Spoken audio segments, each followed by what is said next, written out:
10 years ago today that voters in Scotland and Wales went to the polls to create the Scottish Parliament and the Welsh Assembly. So how much of a difference have they made to life for people in Wales and Scotland?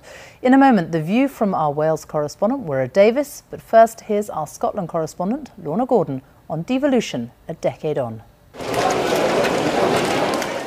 It was the start of a new era in politics. Scots voting for their first MSPs, for a parliament in Edinburgh, voting to bring decision-making closer to home. This was to be a different sort of parliament. Legislation passed through consensus, not conflict. Voters able to petition for laws to be changed. A parliamentary system designed to be transparent and accountable. Over the 10 years there's been highs, there's been lows. There's been great achievements, there's more that can be done. But I think we can say that there is a different political system here. There always was to some extent, but it's much more distinctive now. There's a more open policy-making process, and even those that argued against the Parliament have very much engaged with it. And what of the legislation itself? 140 bills have been passed. Bridge tolls have gone. There's a right to roam across Scotland's countryside and free personal care for the elderly. So after a decade of devolution, how has the Parliament done? It's a success politically in the sense that it's embedded itself in Scottish society and it's here for good. On the policy side, I think the evidence is a bit more mixed in terms of health, education, law and order and the economy.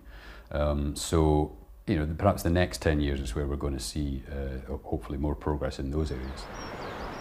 The SNP government wants to hold a referendum on independence. Those plans are opposed by Scotland's other big political parties.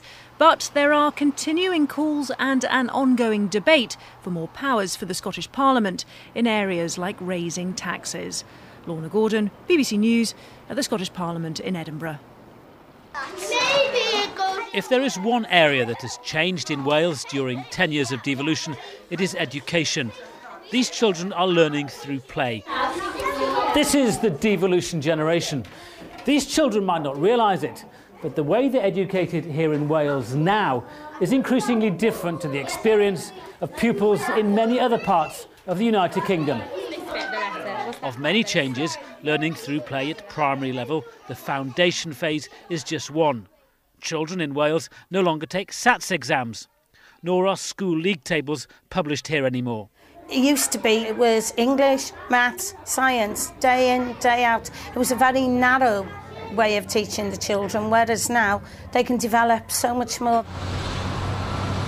As well as limited powers in education, health and economic development, there have been headline-grabbing initiatives like free bus travel for the elderly and free prescriptions for everyone. I had issues about the free prescriptions. I didn't like it. I thought if they dropped the price, people would have been very, very happy. Having that local input of policy decisions, I think, is overall a good thing. So I'd probably give them, say, 6 or 7 out of 10. The challenges facing the next decade of devolution in Wales are many.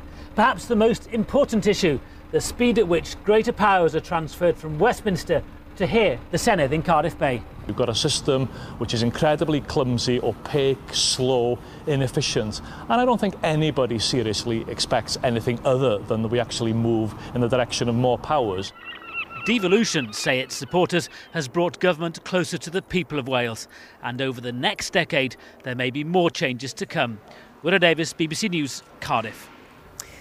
One of the bosses of a speed camera firm has been banned from driving